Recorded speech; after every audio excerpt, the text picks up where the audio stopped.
ಶ್ರೀಕಾರಂ ನವರಾತ್ರಿ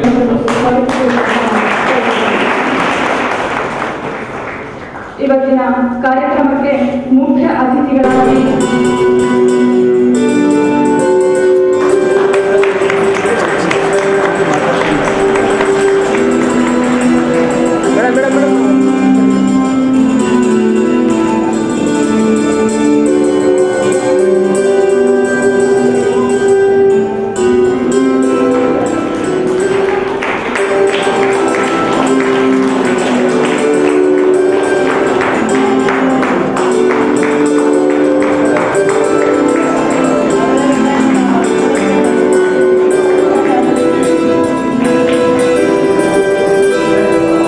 ಮುಂದೆ ಕುಂತಿರುವಂತ ಎಲ್ಲ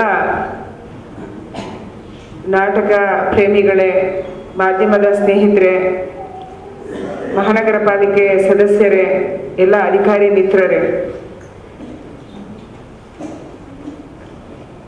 ದಸರಾದ ಜೊತೆಗೆ ರಂಗಾಯಣ ಜೋಡಣೆ ಆಗಿದೆ.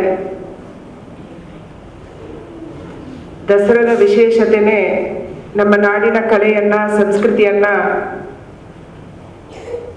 ದೇಶದಿಂದ ವಿದೇಶದಿಂದ ಬರುವಂತ ಪ್ರವಾಸಿಗರಿಗೆ ಪರಿಚಯ ಮಾಡುವಂಥದ್ದು. ಇದರ ಮೂಲಕ ಹೆಚ್ಚು ಪ್ರವಾಸಿಗರನ್ನ ಮೈಸೂರಿಗೆ ಆಕರ್ಷಣೆ ಮಾಡುವಂಥದ್ದು.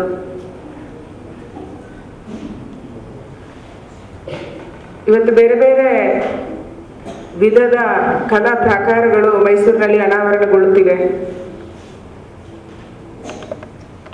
ನೃತ್ಯ, ಸಂಗೀತ, ಜನಪದ ಕಲೆ, ಕ್ರೀಡೆ, ಈ ರೀತಿಯ ಹಲವಾರು ರೀತಿಯ ಯಾರ್ಯಾರಿಗೆ ಯಾವ್ದ್ಯಾವ್ದು ಆಸಕ್ತಿ ಇದೆಯೋ, ಕುಸ್ತಿ, ಯೋಗ, ಯಾರಿಗೆ ಯಾವ್ದು ಆಸಕ್ತಿ ಇದೆಯೋ ಅದಕ್ಕೆ ತಮಗೆ ಆಸಕ್ತಿ ಇರುವಂತ ಜಾಗಕ್ಕೆ ಜನ ಹೋಗ್ತಾ ಇದ್ದಾರೆ. ಸಿನಿಮಾ ಬಂದ ಮೇಲೆ, ಅದರಲ್ಲೂ ಟಿವಿನಲ್ಲಿ ಸಿನಿಮಾ ಬರ್ಲಿಕ್ಕೆ ಶುರುವಾದ್ಮೇಲೆ ನಾಟಕ ನೋಡೋದು ಕಡಿಮೆ ಆಯಿತು. ಆ ಥರ ಅನ್ನಿಸ್ತಿದೆ. ನಂಗೆ ಗೊತ್ತಿಲ್ಲ, ನಾಟಕ ಇಲ್ಲಿ ರಂಗಾಯಣ ನಿರ್ದೇಶಕಿ ಹೇಳಬೇಕು. ಆದರೆ ನಾಟಕಕ್ಕೆ ಒಂದು ಜೀವಂತ ಕಲೆ ಇದೆ. ನಾವು ಪರದೆಯಲ್ಲಿ ಸಿನಿಮಾ ನೋಡ್ತೀವಿ, ಆದರೆ ಇಲ್ಲಿ ಜೀವಂತವಾಗಿ ಅವರ ನಟನೆಯನ್ನ, ನಟನ ಸಾಮರ್ಥ್ಯವನ್ನ ನಾವು ಎದುರಿಗೆ ನೋಡ್ತೀವಿ. ಮತ್ತೆ ಯಾವುದೇ ಕಲಾವಿದರು, ಅದು ಡಾಕ್ಟರ್ ರಾಜ್ಕುಮಾರ್ ಇಂದ ಹಿಡಿದು ಎಲ್ರು ನಾಟಕದ ರಂಗದಲ್ಲಿ ಇದ್ದವರೇ ಮುಂದೆ ಸಿನಿಮಾ ನಟರಾಗಿದ್ದಾರೆ. ಅಂದ್ರೆ ಸಿನಿಮಾಕ್ಕೆ ಒಂದು ಅಡಿಪಾಯ ಹಾಕಿಕೊಡುವಂತ ವೇದಿಕೆನೇ ನಾಟಕ.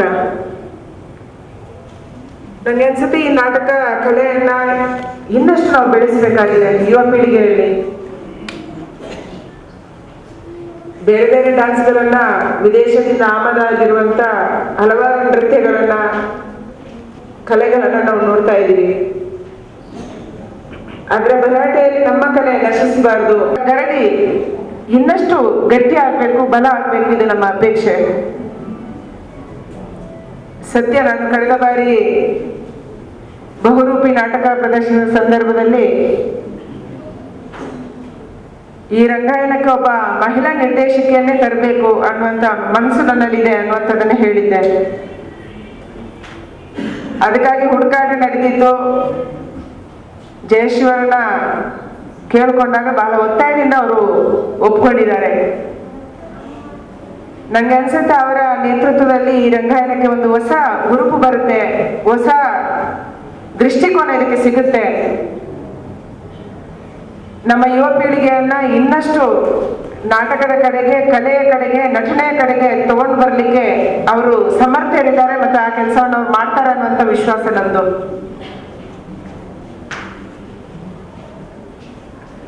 ರಂಗಾಯಣಕ್ಕೆ ತನ್ನದೇ ಆದ ಇತಿಹಾಸ ಇದೆ.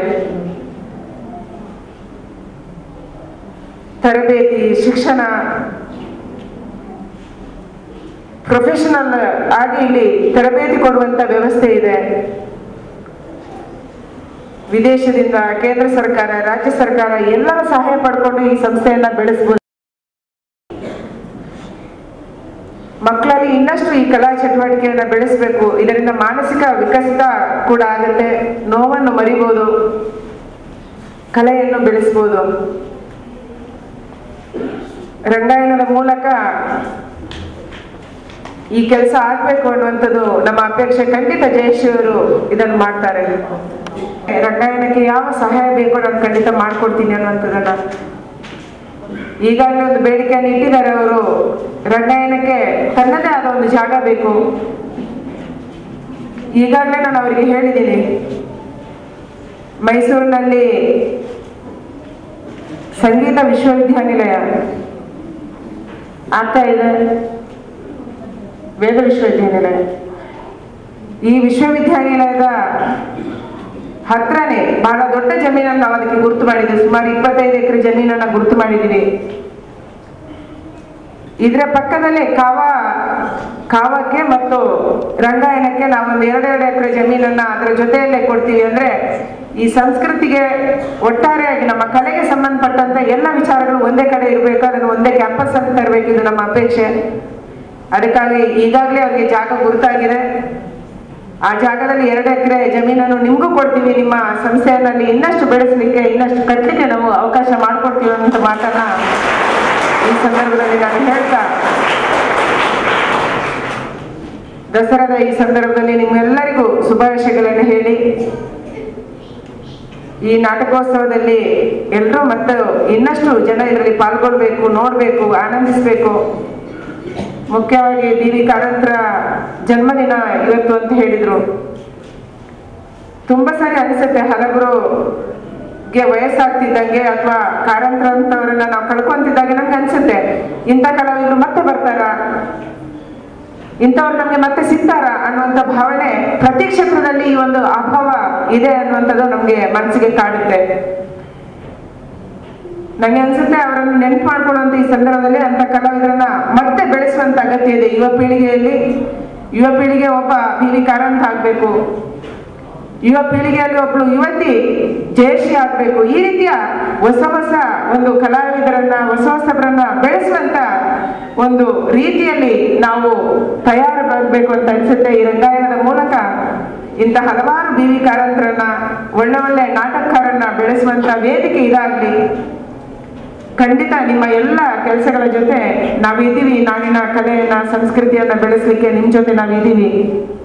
ನೀವೇನು ಅಪೇಕ್ಷೆ ಪಡ್ತೀರಾ, ಖಂಡಿತ ನಿಮ್ಮ ಅಪೇಕ್ಷೆಗೆ ತಕ್ಕಂತೆ ಮಾನ್ಯ ಮುಖ್ಯಮಂತ್ರಿಗಳು ನಾವು ಮಾಡ್ತೀವಿ ಅನ್ನೋಂಥದ್ದನ್ನ ಮೊನ್ನೆಯ ಸಭೆಯಲ್ಲಿ ನಿಮಗೆ ತಿಳಿಸಿದ್ದಾರೆ. ಖಂಡಿತ ಅದಕ್ಕೆ ತಕ್ಕಂತೆ ನಾವು ನಡ್ಕೋತೀವಿ ಅನ್ನೋ ಮಾತನ್ನು ಹೇಳಿ, ದಸರಾದ ಈ 5 ದಶಕಕ್ಕೂ ಮೀರಿ ರಂಗಭೂಮಿ, ದೂರದರ್ಶನ, ಆಕಾಶವಾಣಿ ಹಾಗೂ ಚಲನಚಿತ್ರ ಕ್ಷೇತ್ರಗಳಲ್ಲಿ ವಿಶೇಷ ಪರಿಣತಿಯಿಂದ ದುಡಿದು ತಾವು ನಂಬಿದ ಆದರ್ಶಗಳನ್ನು ಬಿಟ್ಟುಕೊಡದೆ ಎಲ್ಲಾ ಕ್ಷೇತ್ರಗಳಲ್ಲಿಯೂ ತಮ್ಮ ಛಾಪ್ ಹೊತ್ತಿದವರು. ಸರ್ಜನಿಕೆ, ಸೌಂದರ್ಯ, ಘನತೆಗೆ ಸೇವೆ ಸಲ್ಲಿಸಿದ್ದಾರೆ.